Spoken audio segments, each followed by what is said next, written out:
The information provided on this podcast is for general informational purposes only and is not intended as a substitute for professional medical advice, diagnosis, or treatment. Always seek the advice of your qualified healthcare provider with any questions you may have. Never disregard professional medical advice or delay in seeking it because of something you have heard on this podcast. Reliance on any information provided here is solely at your own risk.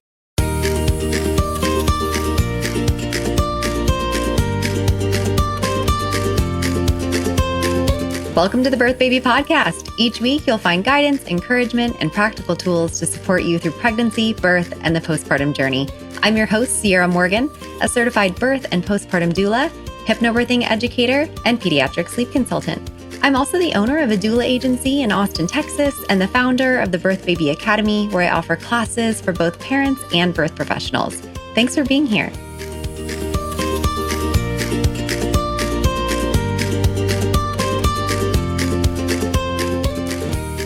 Hello, everyone. Today I have with me Carolina Ochoa. She is the local childcare coordinator here in Austin, Texas for cultural care AuPair. I always think that sounds kind of fun.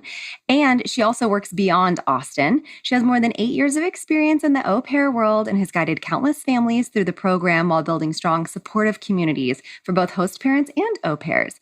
So I am so excited to have her here today because I have a lot of families that are kind of interested in the au pair world, but they don't exactly know what all it entails. So she's going to give us a little sneak peek today. Thank you so much for being here with me. Oh, hi, Ciarra. Thanks so much for having me. And I love the program. I love my global families. And if I have somebody, willing to listen about the program, come to me. It's my pleasure. So my name is Carolina. As you said, I live in Austin, Texas. I have 2 beautiful daughters, and I've been working with cultural care now for about 9 years. And for me, this is a dream job. I empowered young international adults that come here, sometimes for the language, sometimes just to embrace who they are, just being away from home and starting the adult life. So I do love supporting host families and au pairs throughout this amazing experience. That's so wonderful. I love that. So for listeners that are hearing this and they're like, what is an au pair? By the way, I've heard it said so many different ways. Au pair, all of these things. What the heck is one? Okay. So they're young adults from overseas. They could be anywhere between 18 to 26. Sometimes you're going to see au pairs that are 27 or 28, but they have to enter the country by 26. Oh. I say younger adults because we call bro pairs. They're the male ones, and we have the girls. Yeah. Bro pairs. I can't. I'm obsessed already. Me too. And I love them. I have families with boys. And they are they help with they have lifting, they help with the sports, they play video games with boys, and the host dads, they go for marathons.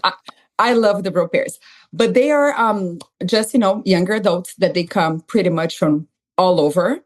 And something that is very unique from cultural care, we're the biggest agency out there. We do not hire third parties to recruit those young people. So if we bring someone from Mexico, it is because we have several offices in Mexico or Switzerland or Austria, Germany, France, you name it. We have, a great presence worldwide. Yeah, I have, I've had, even in my local neighborhood, there are multiple people that have had au pairs, and one family had one from Brazil, 2 from South Africa. They ended up going through quite a few, so they really are from all over.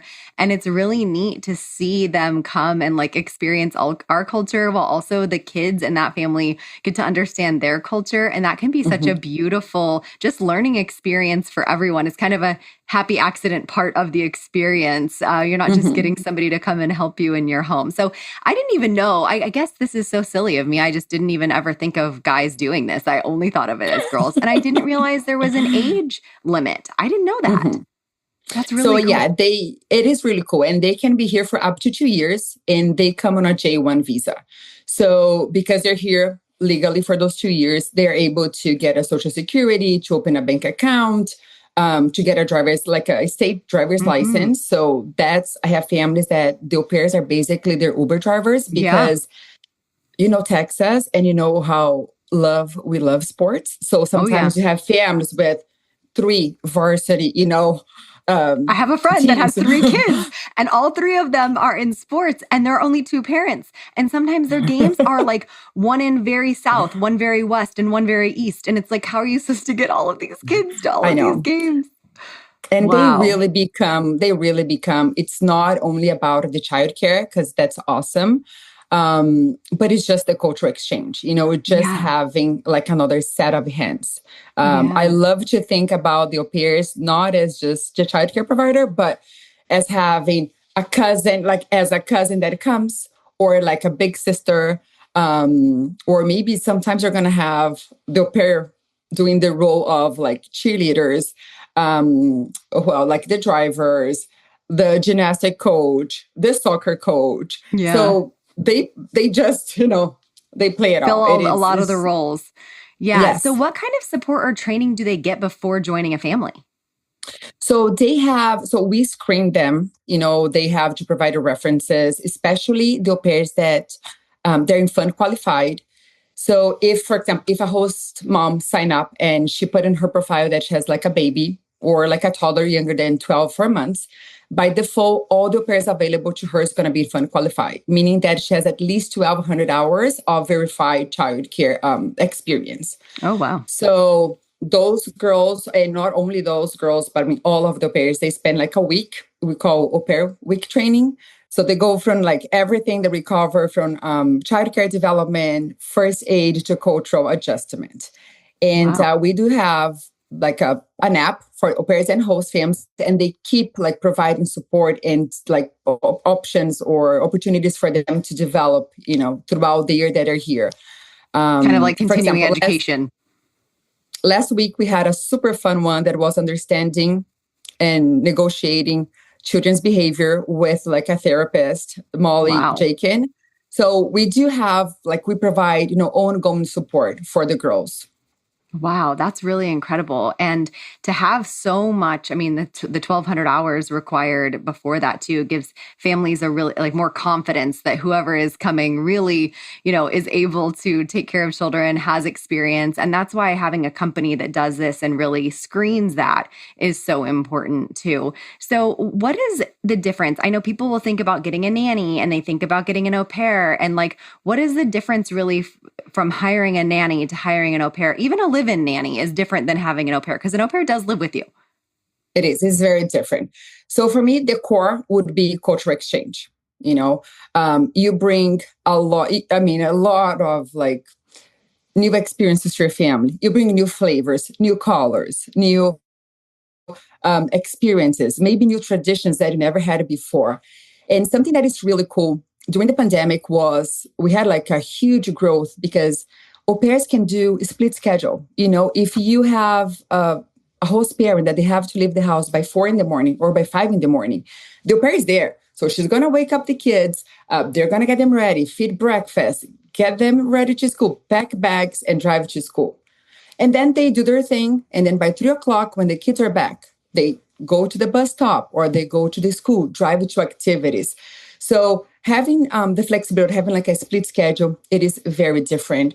We do not charge more for more kids. And the average in Texas, it is like 3 kids plus. So we have 1 or 2, it is the same stipend. Oh, I never thought of that. Yeah. But I do think more, for me, if I'm just going to give my own example, in the end of the pandemic, 2022, we're not ready to travel. And I thought, it's going to be pretty cool. I'm going to enroll my kids in a Spanish immersion class, When I saw the price for like a full week of summer camp, Spanish immersion, I was like, wait a minute. I work with cultural care. So I decided to get someone like a short term, because you can get someone from overseas and then you're bringing someone to you for the 12 months. Or if you want to just test the program, see what it is about, you can do short terms for the girls that are already in here and for some reason did not work it out with the first family. They're in rematch. So they're available. Wow. They're available to within, I would say, 7 days. They can be in your house. Oh my goodness. And then the commitment would be with how many months she has on her program, not, with the 12 months. So I got Caro. She was from Mexico. She was with us for almost 7 months. Tell me which nanny would be in Texas heat for 3 hours playing mermaid.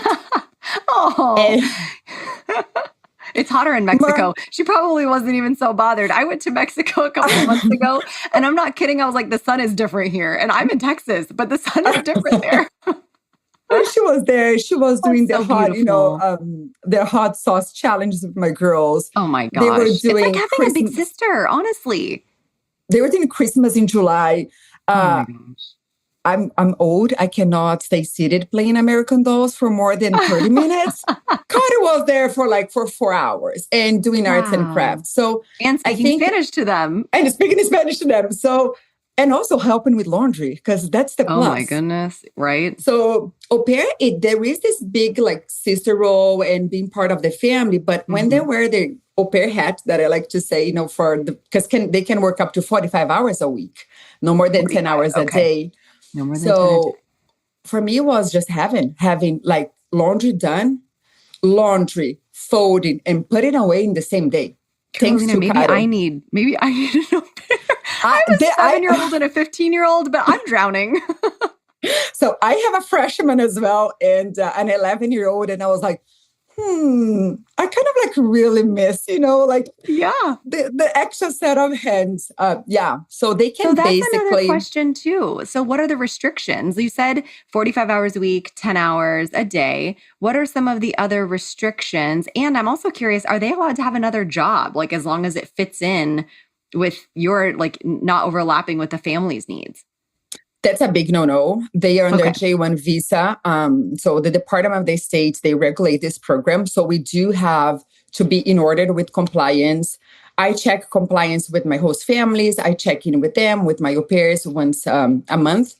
So no other jobs because there's a violation, but they can help with anything regarding the kids. They can help with laundry, make their beds, help with meals, driving, anything that is related to them, they can do. You cannot expect the au pair to be like a living nanny, like, I'm going to put my clothes with my kids' clothes. No, they cannot be doing anything for the host parents. Okay. Like laundry or cooking or heavy cleaning. This is not a part of the scope. Oh, so they don't cook? I mean, for the kids, yes. Just for the kids, but they couldn't make the family dinner. Yeah, you can. I mean, you cannot expect them to get home. It's like the meal is ready. I don't want one anymore then. No, I'm just kidding. But I mean, my au pair, she could make amazing quesadillas, but that was about it, Sure, whatever, kids will eat them. It's like the American chicken nugget. Yeah, some au pairs, they love to cook and they don't mind cooking because it brings them joy, but cannot be an expectation. So then what about are you required to provide certain things for them other than their room? Yes. So they need a private bedroom.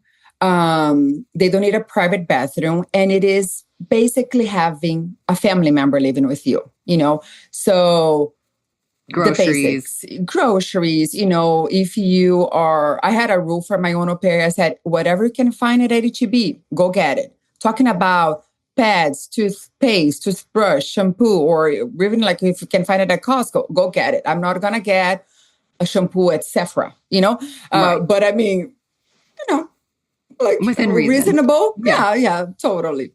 So they cannot work, they can work no more than 10 hours a day, no more than 45 hours a week. And they need 1 day and a half or half and a day off consecutive within the 7 days. Okay. And what about if the parents want overnight or something like that? If they have, or do they have to have a set schedule when they come? Are you allowed to switch it up on them? You should have to have some consistency, right? So that's the biggest, for me, that's the beauty of the program is the flexibility. So the au pair schedule, it is around what's going on my host family's schedule.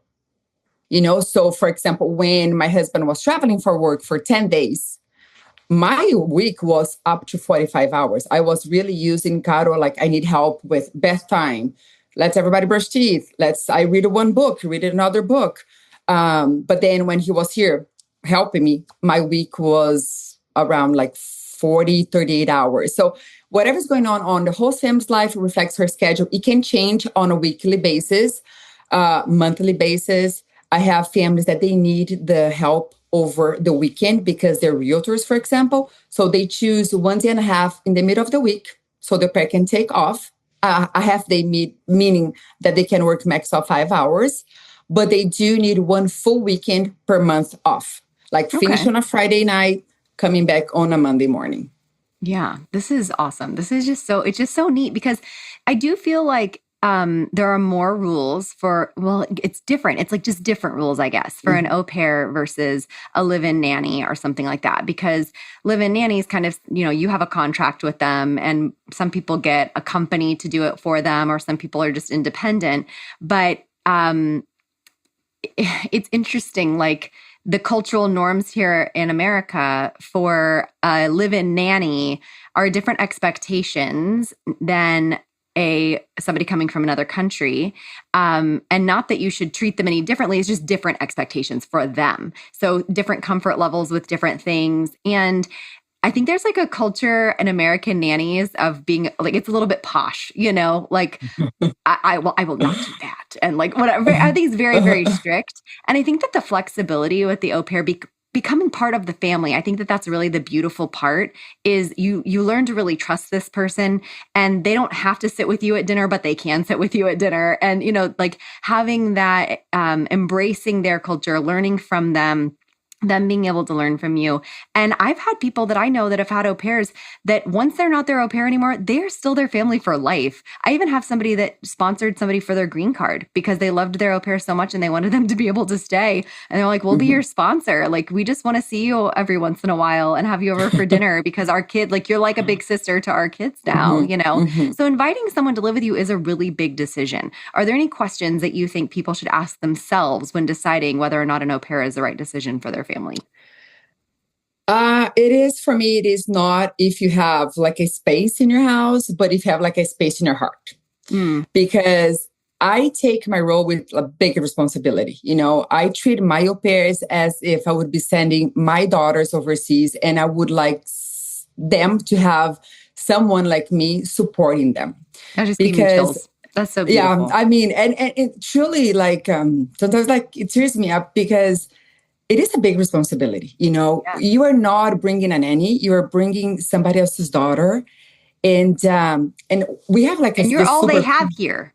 Like, but I mean, when you see the app, you're going to see, you are talking with girls that are finishing high school and want a gap. Usually the Europeans, they want this gap year. But then you're seeing girls that has like a bachelor degree. They're like dentists, nurses, lawyers, attorneys. So I just wanted to highlight that they put a lot of effort in coming. Yeah. So they think about, my host family, what gifts I'm going to give them. There is this, think about like dating. I was going to say it's like dating. The matching process, it is based on like my interests. When I sign up, I'm going to put, I like it. I like flag football. I like dance. I like this, that. And then you're going to see a list of suggestions of the pair to you. And you already start this relationship. You start like chatting with this person. So the question is, are you, willing to open your house, your hearts? And that's, for me, is the biggest difference between the living nanny. It is like, hey, I got a new job. We're going to move to Utah. And their parents going to be like, whoa, let's move to Utah. Because you can move with your parent as long as we serve the state. And I'm pretty sure, we serve like everywhere. We're basically in the whole United States. But the au pair can move with you. The au pair can travel with you. I had with my bro pairs, the families with my bro pairs, I had the au pair traveling with the kids to California to spend the summer with their grandparents. Oh my gosh. So this is something that we cannot even compare to the living It doesn't. nanny. Yeah, because the live-in nanny has their own really deep life already before they start to work for you in the town that you're living in. So, they have their friends, they have, their hobbies, their sports, they're playing, all of these things. And they already are very established without you. They maybe even have family in that town. But an au pair is coming in and they probably don't have anyone. And I am not saying that as like, oh, good, they don't have anyone, they only have you. I'm saying that as, hey, that's a responsibility on the family too, because you are their person, you are their people, and they may feel lonely. Like you have to really consider that this is a huge leap of faith for them to come and share your home and live in your home. Like imagine you doing that in someone else's home. And then I know that there are also groups and meetups, like the people in my neighborhood, that they had someone from South Africa. They like were reaching out. Does anyone else have a South African au pair? Because she really wants like somebody to talk to and somebody to, talk to about home and things like that. And just like that familiarity here with someone. And then, they have little groups and meetups in the bigger cities for these au pairs, and maybe helping them get involved in a sport or something that is, helping them navigate the landscape of wherever you live, because it could be just completely different for them. They might live in a big city and now they're coming to a suburb, or they might live in the suburbs and now they're in the middle of the big city. And this can be so intimidating. So I think host families need to really consider too that you might be a little bit of an emotional support for them as well. Definitely. And I don't want to, families that are listening to things like, oh, great, I'm going to have like an extra daughter. No, you are, but also like when the au pair gets here, I started providing support. I have like our group. I'm now supporting about 35 families, host families and au pairs. So I make sure that I create a community for them. So we have a WhatsApp group that introduced them. I do gatherings once a month. We just had our pie extravaganza on Sunday here in my house. We tried all the Thanksgiving pies. We did a Thanksgiving. Fun. We did a trivia. I mean, I've learned so much about this holiday. So here in Austin area, we have 4 team coordinators. Wow. So we have a lot of au pairs in Austin. A lot of au pairs in Austin. And also they all feel supported. We hold monthly meetings for them. Once in a while, we do like a big gathering with all of us. And then we have a tradition. This next year is going to be I think it's going to be our 6th time being responsible for the Mile 22 at Austin Marathon. So like we volunteer, we give out, those energy gels. Yeah. So we like to incorporate it in the community as well, like in the Austin community. Yeah. Let's give it back to the community. Let's volunteer. Let's see, I'm located in Austin. Let's see what Austin is about. We go kayaking at Lady Bird. We go sometimes bed watching. We're gonna, we learn how to line dancing or the 2 steps. So I want to make sure that, families know that I'm not going to support here too. I'm not going to say, here's your pair, bye. No. That's why we are the support system. Yeah. That's why your role exists. That's exactly. Yeah, that's beautiful. It's like you're like the mother hen of the au pairs in Austin. You're like, great, Ciarra, thanks. Love that. So another question you just made me think of, do you have to provide them with a car so they can get around? No, you don't have to provide their own car. It helps because realistically speaking, we are 30 minutes away from everything, right? So you guys can share a car with the au pair. They don't have to have like a designated car for the au pair. Or you better get on like an Uber app or something where you're paying for the Uber, I guess. But Texas, Uber allowance doesn't last long. So that's one of the things that, are you like open, to share your things with the au pair. Yeah. And you learn something about yourself. I did not know that I was so particular with the way that I load my dishwasher until I had my au pair. And then I was like, Caro, this is how we load the dishwasher. And I mean, it's funny because by the end that she left, she was like, this is how we load and unload the dishwasher. So those kind of things, like how open you are to share your life with somebody else, Also, what a great experience for the host family to get a little bit out of their comfort zone. And also what a beautiful lesson to the children on learning and accommodating and just adjusting life a little bit. And I think we're living like really difficult times for politically or culturally. So for me, I have this as a mission, expose kids to what it's different from them.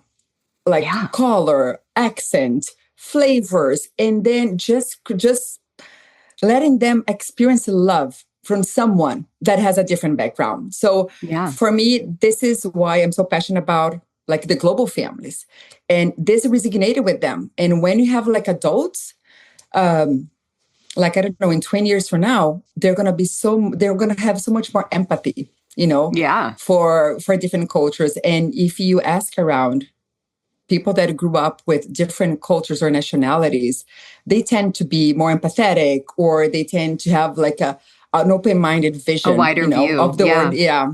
So Yeah. So if somebody that's why I wants to think it's start important. this process, if somebody is thinking about doing this, what is the timeline like for when somebody starts the process of like, okay, I want to do the first step until when they actually welcome an au pair into their home? What's kind of the average time there? So really depends. What takes longer? It is the matching process. It is the interviewing, because you want to make sure that you have the right match for you. And something that is really cool also about cultural care, we do have like a personality assessment that it brings like the family and the au pair together. Like if she's an extrovert, if you're an introvert, because you're not going to get like a super extrovert au pair if your family is more introvert, Mm-hmm. So there is this personality assessment. So the matching takes a little longer. I would say 6 to 8 weeks, 10 weeks, depends of the country they're coming from. Mm. Because that's, they have to go through the visa process. From They the have time to they go to pick? the embassy.